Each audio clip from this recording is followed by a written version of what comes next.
ಗೃಹಜ್ಯೋತಿ ಯೋಜನೆಯ ಲಾಭ ಪಡೆಯಲು ಜನರು ನಿರಾಸಕ್ತರಾಗಿದ್ದಾರೆ. ಗೃಹಜ್ಯೋತಿ ಯೋಜನೆ ಸಕ್ಸಸ್ಗೆ ಇಂಧನ ಇಲಾಖೆ ಇದೀಗ ಭರ್ಜರಿ ಪ್ಲಾನ್ ಅನ್ನು ಮಾಡಿಕೊಂಡಿದೆ.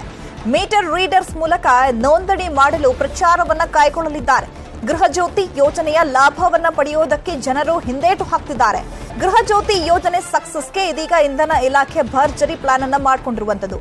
ಮೀಟರ್ ರೀಡರ್ಸ್ ಮೂಲಕ ನೋಂದಣಿ ಮಾಡುವುದಕ್ಕೆ ಪ್ರಚಾರವನ್ನ ಮಾಡಲಾಗುತ್ತೆ. ಇನ್ನು ರಾಜ್ಯದ 2.14 ಕೋಟಿ ಜನರು ಈ ಯೋಜನೆಗೆ ಅರ್ಹರಾಗಿದ್ದಾರೆ. ಯೋಜನೆಗೆ ನೋಂದಣಿ ಮಾಡಿರೋದು ಈಗ ಬರೀ ಕೇವಲ 1.42 ಕೋಟಿ ಜನರಷ್ಟೇ. 66 ಲಕ್ಷ ಜನರು ಅರ್ಹರಿದ್ರೂ ಕೂಡ ನೋಂದಣಿ ಮಾಡಿಸಿಲ್ಲ ಅನ್ನುವಂತಹ ಡಾಟಾ ಇದೀಗ ಸಿಕ್ಕಿರುವಂತದ್ದು. ರಾಜ್ಯದ 2.14 ಕೋಟಿ ಜನರು ಯೋಜನೆಗೆ ಅರ್ಹ ಫಲಾನುಭವಿಗಳಾಗಿದ್ದಾರೆ. ಈ ಬಗ್ಗೆ ಮತ್ತಷ್ಟು ಮಾಹಿತಿಯನ್ನು ಕೊಡ್ತಾರೆ ನಮ್ಮ ಪ್ರತಿನಿಧಿ ಆಶಿಕ್. ನೇರ ಸಂಪರ್ಕದಲ್ಲಿ ಜಾಯ್ನ್ ಆಗ್ತಾ ಇದ್ದಾರೆ. ಆಶಿಕ್, ಇದೀಗ ಗೃಹಜ್ಯೋತಿ ಯೋಜನೆಯ ಲಾಭವನ್ನ ಪಡೆಯೋದಕ್ಕೆ ಜನರು ನಿರಾಸಕ್ತಿ ತೋರಿಸ್ತಿದ್ದಾರೆ. ಯಾಕೆ? ಕಾರಣ ಏನು? ಈಗ ಇಂಧನ ಇಲಾಖೆ ಜನರನ್ನ ಸೆಳೆಯೋದಕ್ಕೆ ಯಾವ ರೀತಿ ಪ್ಲಾನ್ ಅನ್ನ ಮಾಡ್ಕೊಂಡಿದೆ?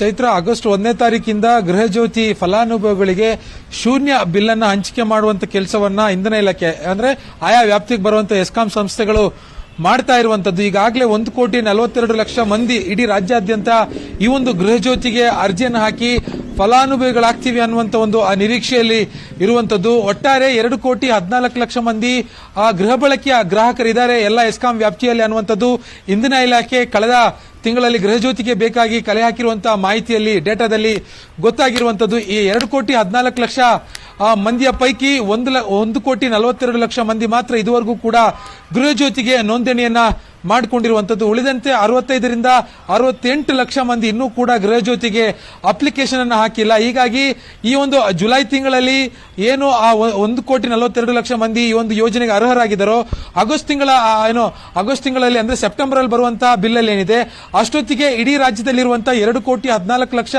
ಮಂದಿ ಕೂಡ ಗೃಹಜ್ಯೋತಿಯ ಫಲಾನುಭವಿಗಳಾಗಬೇಕು ಅನ್ನುವಂತ ನಿಟ್ಟಿನಲ್ಲಿ ಒಂದಿಷ್ಟು ರೂಪುರೇಷೆಗಳನ್ನ ಇಂಧನ ಇಲಾಖೆ ಮಾಡಿರುವಂತದ್ದು. ಈ ಪೈಕಿ ಈಗಾಗಲೇ ಶೂನ್ಯ ಬಿಲ್ ಅನ್ನು ಹಂಚಿಕೆ ಮಾಡೋದಕ್ಕೆ ಏನು ಮನೆಗೆ ಎಸ್ಕಾಂಗಳ ಮೀಟರ್ ರೀಡಿಂಗ್ ಸಿಬ್ಬಂದಿಗಳು ಹೋಗ್ತಾ ಇದ್ದಾರೆ. ಅವರ ಮೂಲಕವಾಗಿ ಅಂದ್ರೆ ಈ ಒಂದು ನೋಂದಣಿ ಪ್ರಕ್ರಿಯೆಗೆ ಆದಷ್ಟು ಬೇಗ ಅರ್ಜಿಯನ್ನ ಹಾಕುವಂತೆ ಅವರು ಪ್ರಚಾರವನ್ನ ಮಾಡ್ತಾ ಇದ್ದಾರೆ, ಮನವಿಯನ್ನ ಮಾಡಿಸ್ಕೊಳ್ತಾ ಇದ್ದಾರೆ. ಈಗಾಗಲೇ ಕೆಲವು ಕಡೆ ತಾಂತ್ರಿಕ ಸಮಸ್ಯೆ ಕೂಡ ಎದುರಾಗಿತ್ತು ಈ ಹಿಂದೆ. ಇದರ ಜೊತೆಗೆ ಕೆಲವರು ಈ ಒಂದು ಆ ಗೃಹಜ್ಯೋತಿಯ ಫಲಾನುಭವಿಗಳಾಗೋದಕ್ಕೆ ಹಿಂದೇಟು ಹಾಕ್ತಿದ್ದಾರೆ ಅನ್ನುವಂತ ಒಂದು ಮಾಹಿತಿಯನ್ನು ಕೂಡ ತಳಮಟ್ಟದ ಬೆಸ್ಕಾಂ ಅಂದ್ರೆ ಎಸ್ಕಾಂನ ತಳಮಟ್ಟದ ಸಿಬ್ಬಂದಿಗಳು ನಮಗೆ ಕೊಡ್ತಾ ಇರುವಂತದ್ದು.